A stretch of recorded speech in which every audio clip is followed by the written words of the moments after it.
राज्यामध्ये भारतीय जनता पार्टीचा झेंडा फडकलेला आहे आणि सगळ्यात आनंदाची गोष्ट म्हणजे माननीय मुख्यमंत्रीजी ज्या ज्या ठिकाणी सभेसाठी गेलेले होते अशा सगळ्या ठिकाणी भारतीय जनता पार्टीचा भगवा फडकलाय। मुख्यमंत्री देवेंद्रजी फडणवीस साहेबांनी आसाम मध्ये सभा घेतल्या, पश्चिम बंगाल मध्ये सभा घेतला, त्या सर्व ठिकाणी भारतीय जनता पार्टी विजयी झालेला आहे। देवाभाऊचा करिश्मा महाराष्ट्रामध्ये चालतोच, परंतु आसाम असेल, पश्चिम बंगाल असेल, या ठिकाणी देखील देवेंद्रजींच्या नेतृत्वामध्ये हे यश मिळालंय। यानंतर माननीय प्रदेशाध्यक्ष रवी भाऊंना विनंती करतो की त्यांनी संबोधित करावं। आदरणीय रवी भाऊ।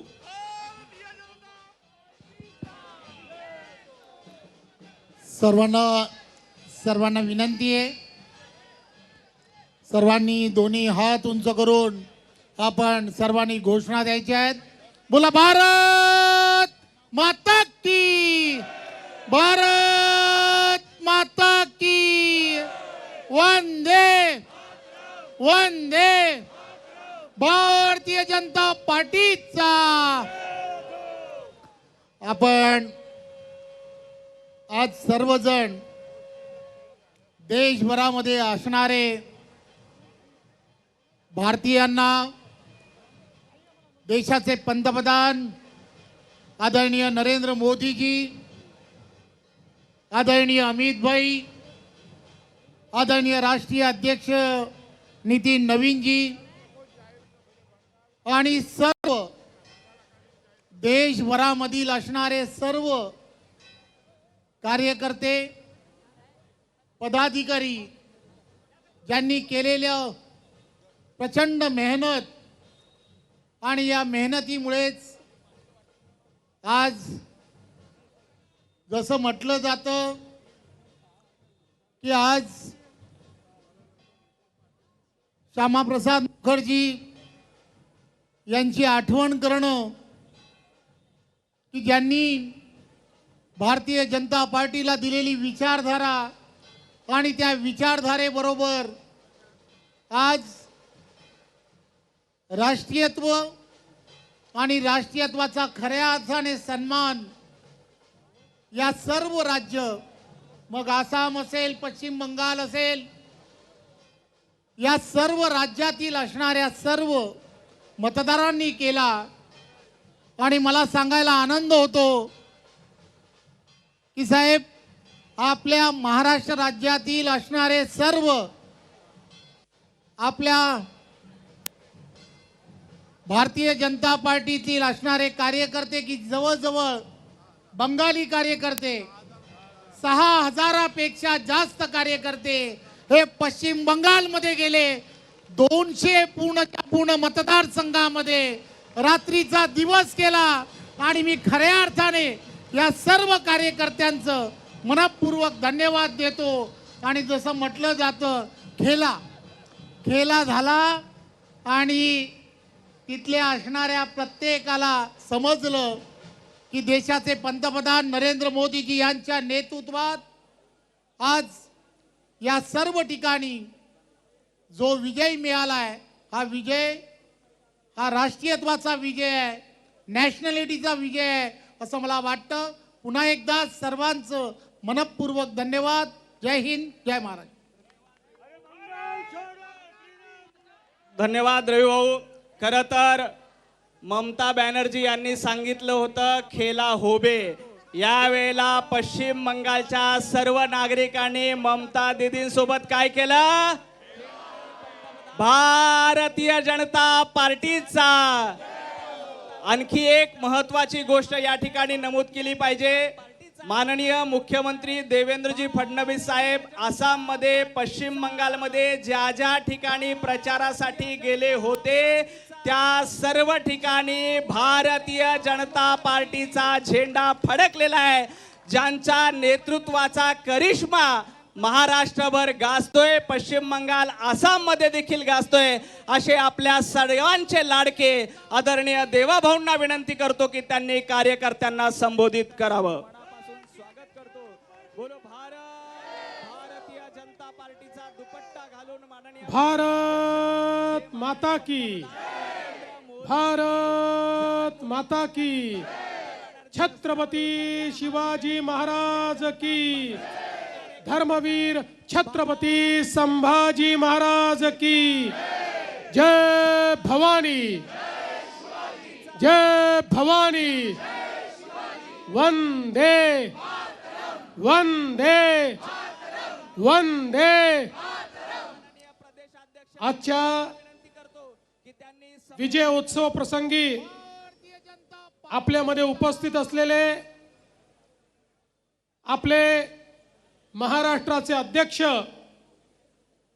माननीय रवींद्र चव्हाणजी, मंगल प्रभात लोढाजी, नार्वेकरजी, किरीटभाई,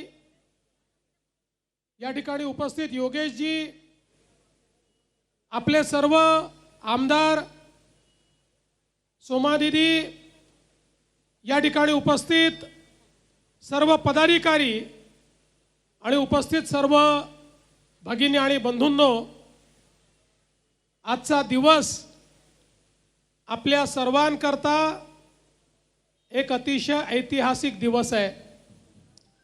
मी बंगालमध्ये जेव्हा गेलो होतो, मला पत्रकार परिषदेमध्ये तिथल्या एका पत्रकाराने विचारलं की ममता दीदी म्हणतात भारतीय जनता पार्टी आणि त्याचे नेते हे बंगालच्या बाहेरचे आहेत, बाहेरचे लोक येऊन या ठिकाणी मत मागतात, यावर तुमचं मत काय आहे? मी त्यांना सांगितलं, आमच्या भारतीय जनता पार्टीची निर्मिती ज्यांनी केली ते श्यामा प्रसाद मुखर्जी हेच बंगालचे होते। त्यामुळे खरा बंगालचा पक्ष जर कुठला असेल तर तो भारतीय जनता पक्ष आहे। आणि आज बंगालच्या जनतेने दीदींना दाखवून दिलं बंगालचा खरा पक्ष कुठला आहे। आणि बंगालच्या लोकांनी ज्या प्रकारे प्रधानमंत्री नरेंद्र मोदीजींवर विश्वास ठेवून केवळ परिवर्तन नाही, बंगालमध्ये महापरिवर्तन करून दाखवलं। परिवर्तन नाही, महापरिवर्तन। आणि ते इतकं की आता 2/3 मेजॉरिटी बंगालमध्ये भारतीय जनता पक्षाला मिळते आहे। बंगाल असेल, आसाम असेल, पुदुचेरी असेल, हा विजय भारतातल्या जनाजनाचा मोदीजींवर असलेल्या विश्वासाचा विजय आहे। आजही देशामध्ये जनतेला एकच गोष्ट माहिती आहे आणि ती गोष्ट म्हणजे मोदी है तो मुमकिन है, मोदी है, मोदी है। आणि म्हणून बंगालला कुशासनातनं बाहेर काढण्याचं काम 30 वर्ष काँग्रेस, 36 वर्ष कम्युनिस्ट आणि या दोघांपेक्षाही खतरनाक 15 वर्ष ममता दीदीचं शासन, जो बंगाल देशाची आर्थिक राजधानी होता, जो कोलकाता देशाची आर्थिक आणि कमर्शियल कॅपिटल होतं, त्या बंगालची अवस्था या सगळ्या लोकांनी मिळून अशा पद्धतीनं केली की आज बंगालमध्ये देशात येणारा जो FDI आहे त्याचा 0.5% देखील येत नाही। जो बंगाल देशातलं पहिलं औद्योगिक राज्य होतं, त्या बंगालमधनं 7,000 मोठ्या इंडस्ट्रीज बंगाल सोडून चालल्या गेल्या। त्या बंगालची अवस्था ही जंगल राजची अवस्था त्या ठिकाणी झाली। आणि मग त्यात माननीय मोदीजींनी बंगालचं जे विजन मांडलं, ज्या प्रकारे बंगालच्या लोकांच्या मनामध्ये मोदीजींनी आशेचा किरण जागृत केला. एकीकडे दीदीचं कुशासन होतं आणि दुसरीकडे मोदीजींच्या माध्यमातून बंगालमध्ये हजारो कोटी रुपयांची कामं चालली होती. रस्त्यांची कामं, हायवेची कामं, गुंतवणूक, मोठ्या प्रमाणात मेट्रोची कामं. त्यामुळे जनतेला हा विश्वास बसला की कोणी जर परिवर्तन बंगालमध्ये घडवू शकतं तर त्या व्यक्तीचं नाव नरेंद्र मोदीजी आहेत.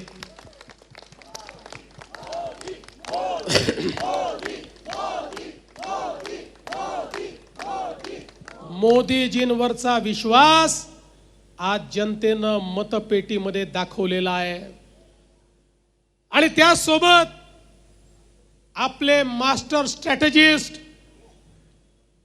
ज्यांना आधुनिक राजकारणामध्ये चाणक्य म्हणून ओळखलं जातं, ते अमित भाई शहा यांनी ज्या प्रकारे ही योजना तयार केली आणि अर्थातच आपलं शुभ नेतृत्व, ज्यांनी पक्षाची सूत्र हातात घेतल्यानंतर पहिल्याच निवडणुकीमध्ये आपल्याला प्रचंड मोठा विजय मिळाला, ते आपले अध्यक्ष नितीन नबीनजी, भारतीय जनता पक्षाची सगळी टीम आणि बंगालची देखील आपली टीम, बंगालचे प्रदेश अध्यक्ष असतील, आपले नेते शुभेंदू अधिकारी असतील, या सगळ्या लोकांचं मी मनापासून अभिनंदन करतो.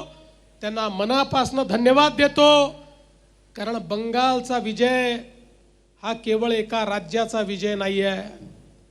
बंगालचा विजय हा भारतामध्ये होणारी घुसपैठ, भारतामध्ये होणाऱ्या आतंकवादी कारवाया, भारतावर होणारा हल्ला, या सगळ्या गोष्टीपासनं भारताला वाचवणारा हा विजय आहे. ज्या प्रकारे ममता दीदींच्या नेतृत्वातलं सरकार बांगलादेशमधनं घुसपैठीये बंगालमध्ये आणायचं आणि त्या ठिकाणून कागदपत्र बनवून संपूर्ण भारतामध्ये ते जायचे आणि संपूर्ण भारतामध्ये आमचा रोजगार तर ते खायचेच, पण त्याच वेळी भारताच्या एकतेला, अखंडतेला, सार्वभौमतेला, सुरक्षेला धोका निर्माण करायचे. एक प्रकारे बंगाल आओ जाओ घर तुम्हारा और पकाओ खाओ बिर्याणी तो मुर्गा हमारा, अशा प्रकारचं सरकार हे त्या ठिकाणी ममता बॅनर्जींनी दिलं होतं. आज हा विजय भारतातल्या प्रत्येक राष्ट्रवादी शक्तीचा विजय आहे. या भारताला सुरक्षित ठेवण्याकरता त्या बंगालमधल्या कार्यकर्त्यांनी आपल्या जीवाचं बलिदान दिलं. मागच्या निवडणुकीनंतर आमच्या अनेक कार्यकर्त्यांना जाळून टाकलं, मारून टाकलं, भोसकून टाकलं, हात तोडले, पाय तोडले, डोळे फोडले, माना कापून टाकल्या. आजचा विजय त्या सगळ्या कार्यकर्त्यांना समर्पित आहे. ममता दीदी, तुम्ही किती अत्याचार केलात तरी भाजपच्या कार्यकर्त्याला तुम्ही थांबवू शकत नाही, हे दाखवणारा हा विजय आहे. आणि म्हणून आजचा विजय हा देशाच्या दृष्टीने देखील महत्त्वाचा आहे. जसा आसामचा विजय हा तर अपेक्षित होताच, पण आसामचा विजय याकरताच महत्त्वाचा आहे की जेव्हापासनं आसाममध्ये भाजपचं सरकार आलं, आसाम मधलं इन्फिल्ट्रेशन पूर्णपणे थांबलं, आसाम मधली आतंकवादी गतिविधी थांबली. आता आसाम देशाचं ग्रोथ इंजिन म्हणून काम करताय. तसंच पुढच्या काळात बंगाल देखील भारताच्या वाटचालीतलं एक मोठा पार्टनर म्हणून या ठिकाणी काम करताना दिसेल. आसामचे मुख्यमंत्री हेमंतो बिस्व शर्मा यांनाही मी मनापासनं शुभेच्छा देतो, त्यांचंही अभिनंदन करतो. अभूतपूर्व विजय, अभूतपूर्व. याचं कारण गेले 2 विजय 60 जागा आपल्याला मिळाल्या होत्या. 2-4 लोक इकडून तिकडून घ्यायची गरज पडली होती, पण आता कोणाची गरज नाही. म्हणजे आपले मित्र आहेत ते ठेवतीलच सोबत, पण एकट्या भाजपला 2/3 मेजॉरिटी मध्ये आसाम मध्ये देखील जनतेने पोचवलं आहे. हा मोदीजींचा करिश्मा आज आपल्याला या ठिकाणी पाहायला मिळालेला आहे। आणि म्हणून बंधु भगिनींनो, आज का ये जो यहाँ पर हम महोत्सव मना रहे, ये महोत्सव केवल जीत का महोत्सव नहीं है, ये महोत्सव केवल भारतीय जनता पार्टी के जीतने का महोत्सव नहीं है, ये महोत्सव भारत की जीत का महोत्सव है। केवल बीजेपी नहीं जीता, भारत जीता है, भारत का जन जन जीता है, भारत का एक एक आदमी जो राष्ट्रवाद के साथ इस भारत में खड़ा है, ऐसा एक एक आदमी आज विजयी हुआ है। इसलिए इस विजय के लिए मैं हमारे प्रधानमंत्री जी को केवल बधाई नहीं देना चाहता, मैं प्रधानमंत्री जी आपको धन्यवाद देना चाहता हूं। जहां एक और बीजेपी के एक एक कार्यकर्ता को लगता था कि हमारे आद्य पुरुष श्यामा प्रसाद मुखर्जी के बंगाल में हमको सीटें क्यों नहीं मिलती, पिछले चुनाव में हम 77 पर पहुंच गए और इस बार 2/3 मेजॉरिटी पर मोदी जी के नेतृत्व में पहुंचे। मैं मोदी जी को धन्यवाद इसलिए भी दूंगा कि भारत की सुरक्षा के लिए 200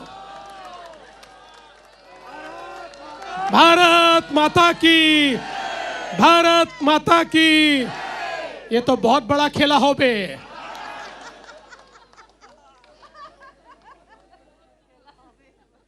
इसलिए मैं माननीय प्रधानमंत्री जी को धन्यवाद दूंगा।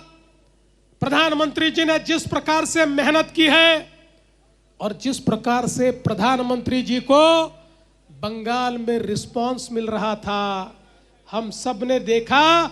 उसी समय हम समझ रहे थे, एक इस प्रकार से हुजूम हमको देखने को मिलता था, एक उत्साह देखने को मिलता था, मानो गांव के गांव खाली होकर प्रधानमंत्री जी को देखने के लिए आते थे और उनके चेहरे पर एक ही बात दिखती थी कि हम तो अब समाप्त हो गए, हमारी आने वाली पीढ़ियां अगर कोई संवार सकता है तो वो मोदी जी संवार सकते हैं। ये समझकर लोग मैदान में आए और हमारे अमित भाई ने तो टीएमसी के गुंडों को ऐसे बंद कर दिया, टीएमसी के गुंडों में हिम्मत ही नहीं रही कि आकर वो कोई हंगामा खड़ा कर पाए।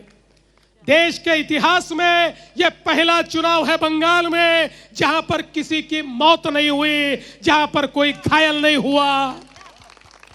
अगर देश के फोर्सेस चाहे तो किस प्रकार से काम कर सकते हैं। मैं तो चुनाव आयोग को धन्यवाद देना चाहता हूं कि आपने वो करके दिखाया है कि देश का लोकतंत्र आज ऊंचा हुआ है और हम पूरी ऊंचाई के साथ भारत रत्न डॉक्टर बाबा साहब आंबेडकर जी को धन्यवाद देते हैं कि आपने जो लोकतंत्र हमको दिया उसका विजय हमने पहली बार बंगाल के अंदर इस चुनाव में आज देखा है।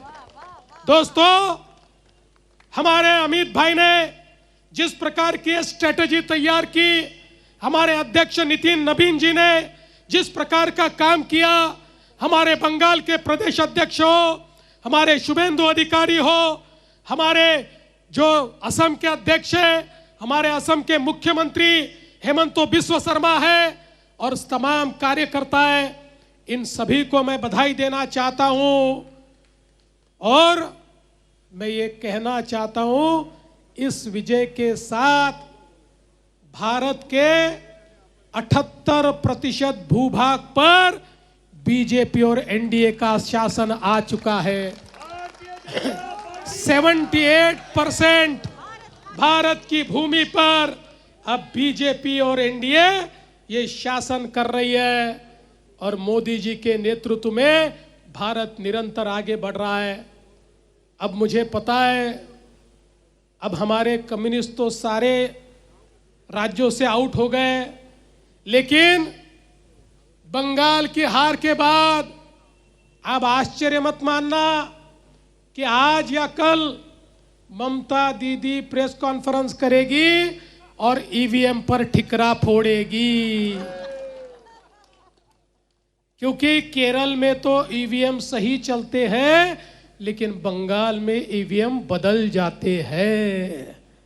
लेकिन आप एक बात यकीन मानिए, ये करारा जवाब उन सभी को है जिन्होंने देश के इंस्टीट्यूशंस को अपमानित किया, जिन्होंने देश के इंस्टीट्यूशंस, जो इंस्टीट्यूशन हमारे संविधान ने तैयार किए, जो इंस्टीट्यूशन भारत रत्न डॉक्टर बाबा साहेब आंबेडकर जी ने हमको दिए, उनको अपमानित करने का काम जिन जिन लोगों ने किया, उनको एक करारा जवाब है। जो कहते हैं इलेक्शन कमीशन गलत है, जो कहते हैं सुप्रीम कोर्ट गलत है, जो कहते हैं रिजर्व बैंक गलत है, जो कहते हैं सीएजी गलत है, जो कहते हैं देश की संसद गलत है, ऐसे सभी को करारा जवाब आज बंगाल की जनता ने देकर दिखा दिया कि हमारे संविधान ने जो संस्थाएं तैयार की है, उन संस्थाओं की ताकत क्या है, ये अब दुनिया ने देखा है। इसलिए मैं आप सभी को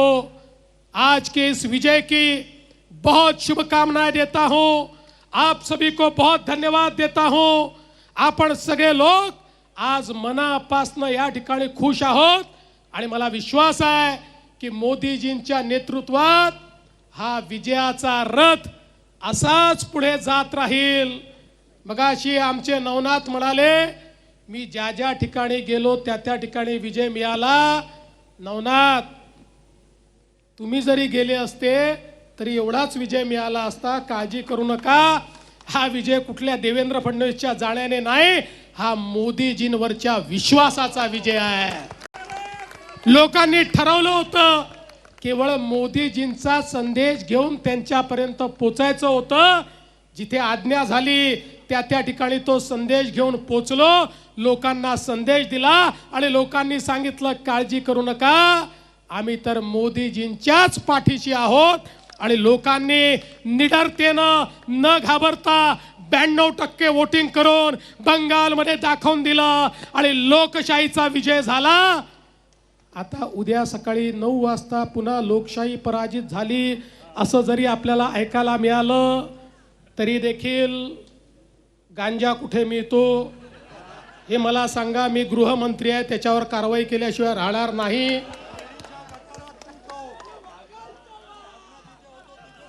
पण आज गमतीचा भाग बाजूला असू द्या, हा विजयाचा दिवस आहे म्हणून एकदा जोरदार नारा लावा, भारत माता की, भारत माता की। मोदी जी आगे बढ़ो, नरेंद्र मोदी आगे बढ़ो, देश तुम्हारे साथ है। मोदी जी आगे बढ़ो, मोदी जी आगे बढ़ो। छत्रपति शिवाजी महाराज की। धन्यवाद। जय हिंद, जय महाराष्ट्र। धन्यवाद देवाभाऊ। गेल्या वेळेला 5 राज्याच्या निवडणुकीमध्ये जिलेबी गाजली होती, या वेळेला झालमुडी गाजलेली आहे। या ठिकाणी जोरदार सेलिब्रेशन होईल आणि या सेलिब्रेशनच्या नंतर माननीय मुख्यमंत्री झालमुडी खरेदी करतील। माननीय देवाभाऊंना विनंती करतो की या ठिकाणी झालमुडीचा स्टॉल आहे। मागच्या वेळेला 5 राज्याच्या निवडणुकीमध्ये जिलेबी जशी गाजली त्यावेळेला यावेळेला झालमुडी गाजलेली आहे। माननीय मुख्यमंत्री देवेंद्रजी फडणवीस साहेब या ठिकाणी झालमुडीची खरेदी करतील आणि ही खरेदी झाल्यानंतर व्हिज्युअल